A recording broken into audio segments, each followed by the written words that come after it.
everyone, it's Joe with Siser North America and welcome to another episode of the Decoration Zone. Today I want to talk about the importance of pressure when applying Siser HTV. Please hang out.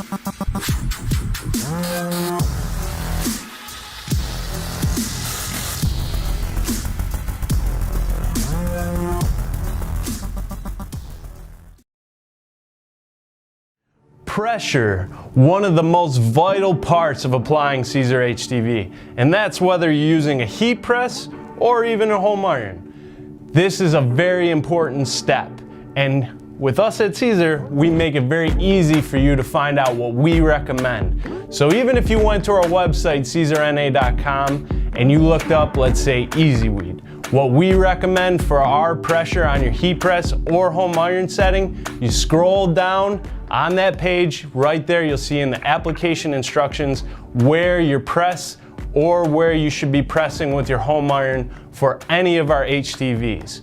We also have that very helpful tool we've had out for a long time, the Siser North America app that you can download for your phone or tablet. And right there at your fingertips, you can find out all our application instructions, including the pressure for each material type. So be sure to check that out.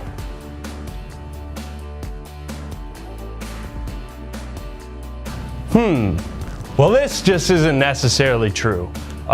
Firstly, this is all going to determine on whether you're using a particular style of fabric that might have a pattern to it, and it's also going to depend on what Siser HTV you're using.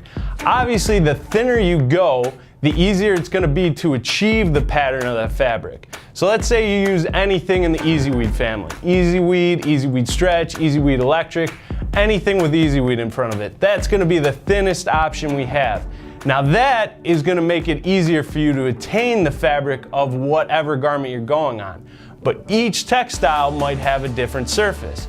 But if you're using a product that's a little bit thicker or more rigid, so let's say glitter or brick or strip flock or holographic, this is going to show more of where it might look like it's floating on top of the garment. Doesn't mean that it's not applied, it just doesn't give you that pattern that you might be looking for.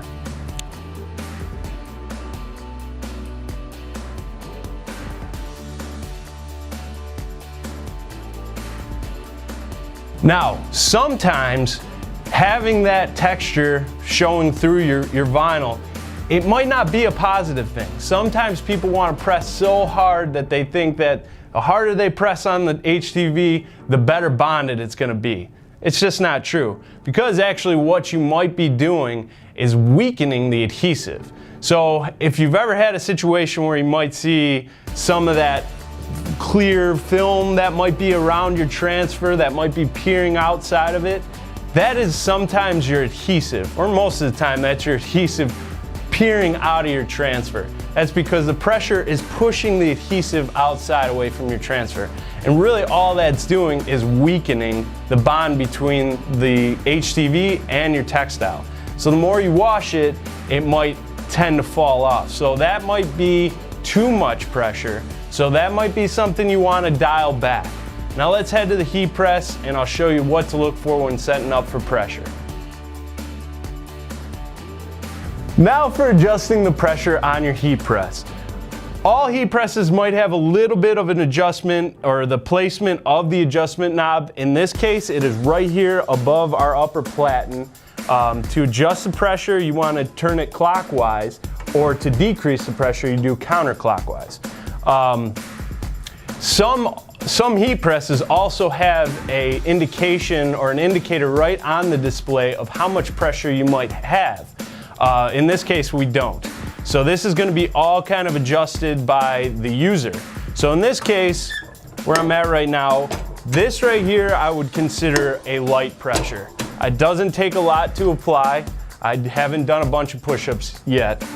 Now, if I want to adjust it to maybe a medium pressure, I'll turn it maybe 2 or 3 turns. Now, I notice that there's a little bit more resistance. So this is something I would consider a medium pressure. Now, a firm pressure, where you generally don't need to be overkill, is going to be somewhere along the line where you kind of do have to push down a little bit more.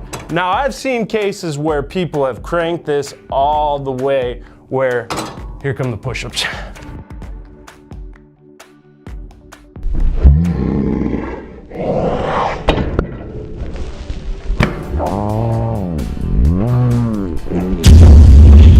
No, it didn't work. It didn't work. So you want to be careful when you're adjusting your pressure. You don't want to go overboard, because then all you're going to do is harm your garment, harm the textile, harm your transfer, and probably break your press. So you can dial that down a little bit. Now, for the best results, you want to adjust your pressure when your textile is actually on the press.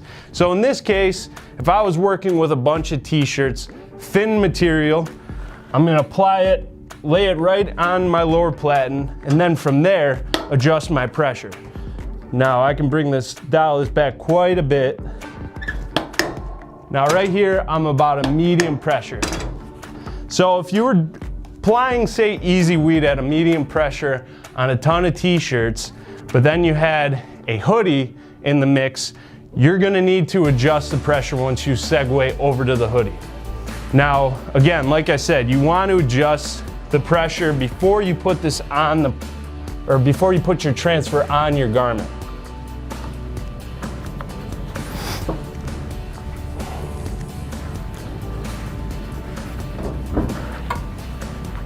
Okay, so if I was pressing in this area, I can tell right away that the difference between this hoodie and the t-shirt has changed quite a bit.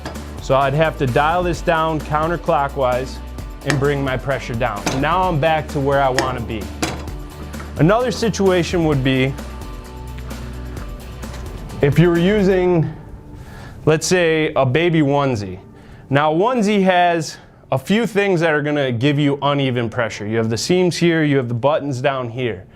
Now, there are tools out there like these heat press pillows that are going to help you achieve even pressure. Now, same as what we said before, like the hoodie, you want to apply the pillow into the garment first before you adjust your pressure. So now I have it in there. I'm pretty close to where I want to be if I'm trying to achieve a medium pressure. So this is where I would want to stay. That includes the heat press pillow. All right, now this is a perfect example of where the fabric is going to let you achieve that pattern effect with your thinner HDV like Easy Weed. Now this is a thermal. It's got that waffle pattern in it, whether you're using like a denim or a ribbed tank top.